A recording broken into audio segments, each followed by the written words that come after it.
जय माता जी। जय श्री कृष्ण। गीता सुगीता कर्तव्या किमन्ये शास्त्र विस्तरे या स्वयं पद्मनाभस्य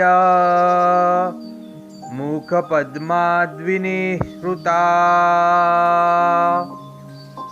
जिसका अर्थ है जो अपने आप श्री विष्णु भगवान के मुख कमल से निकली हुई है, वह श्रीमद् भगवद गीता का ही मनुष्य को भली प्रकार से श्रवण, कीर्तन, पठन, पाठन, मनन और मनुष्य के जीवन में धारण करना चाहिए।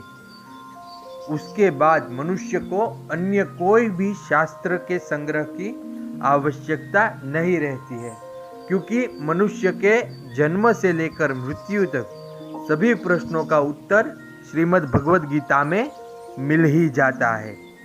श्रीमद् भगवद गीता न केवल आध्यात्मिक ग्रंथ है, बल्कि यह मनुष्य का जीवन दर्शन भी है। नमस्कार प्रिय दर्शकों, आप सभी को श्रीमद् भगवद गीता जयंती की हार्दिक शुभकामनाएं। श्रीमद् भगवद गीता में कई ऐसी आध्यात्मिक बातें कही गई है जो मैं आज आपके समक्ष प्रस्तुत करता हूँ। मनुष्य केवल खुद के कल्याण के बारे में सोचता है।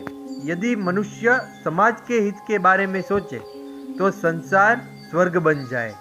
श्रीमद् भगवद गीता में बताई गई बातों यदि मनुष्य आचरण में उतारे तो वह समाज का कल्याण कर सकता है। मनुष्य व्यर्थ ही चिंता करता है, उसे केवल कर्म करना चाहिए। कर्म के अनुरूप ही उसे फल की प्राप्ति होगी। भगवान श्री कृष्ण गीता में कहते हैं कि न तो मैं किसी को सुख देता हूँ और न ही मैं किसी को दुख देता हूँ। मनुष्य स्वयं के कर्मों से ही सुख और दुख को प्राप्त करते हैं। भगवान श्री कृष्ण गीता में कहते हैं कि हे अर्जुन, विषम परिस्थितियों में कायरता प्राप्त करना श्रेष्ठ मनुष्य के आचरण के विपरीत है। न तो स्वर्ग की प्राप्ति मनुष्य को होती है कायरता करने से, और न ही उस मनुष्य को कीर्ति की प्राप्ति होती है।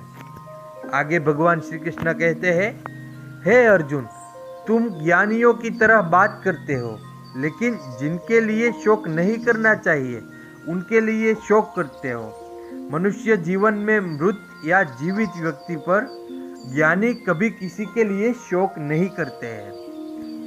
आगे भगवान श्री कृष्ण ने कहा है, जैसे इसी जन्म में जीवात्मा बाल, युवा और वृद्ध शरीर को प्राप्त करती है, वैसे ही जीवात्मा मरने के बाद नया शरीर प्राप्त करती है। इसलिए वीर पुरुष को मृत्यु ने नहीं घबराना चाहिए। आगे भगवान श्री कृष्ण ने कहा है, न यह शरीर तुम्हारा है न तुम शरीर के हो। यह अग्नि, जल, वायु, पृथ्वी, आकाश से मिलकर बना और इसी में मिल जाएगा, परंतु आत्मा स्थिर है। फिर तुम क्या हो? आगे भगवान श्री कृष्ण कहते हैं, आत्मा अजर अमर है। जो लोग इस आत्मा को मारने वाला या मरने वाला मानते हैं, वे दोनों की नासमझूती है।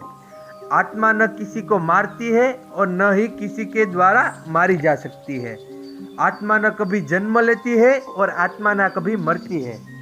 शरीर का नाश होने पर भी इसका नाश नहीं होता है। तुम अपने आप को भगवान को अर्पित करो, यही सबसे उत्तम सहारा है। जो इसके सहारे को जानता है वह भय, चिंता, शोक से सर्वदा मुक्त रहता है। जैसे मनुष्य अपने पुराने वस्त्र को उतारकर अपने नए वस्त्रों धारण करता है, वैसे ही जीव मृत्यु के बाद अपने पुराने शरीर को त्याग कर अपना नया शरीर प्राप्त करता है। शस्त्र इस आत्मा को काट नहीं सकते, अग्नि इसको जला नहीं सकती, जल इसको गीला नहीं कर सकता, वायु इसे सुखा नहीं सकती। ऐसे ही आत्मा अजर और अमर है।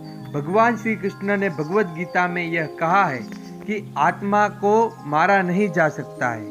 इसलिए मनुष्य को अपने जीवन में जीवन और मृत्यु दोनों का भय छोड़ देना चाहिए और अपने कर्म पर ध्यान देना चाहिए। ऐसा श्रीमद् भगवद गीता में इसका तात्पर्य है। नमस्कार।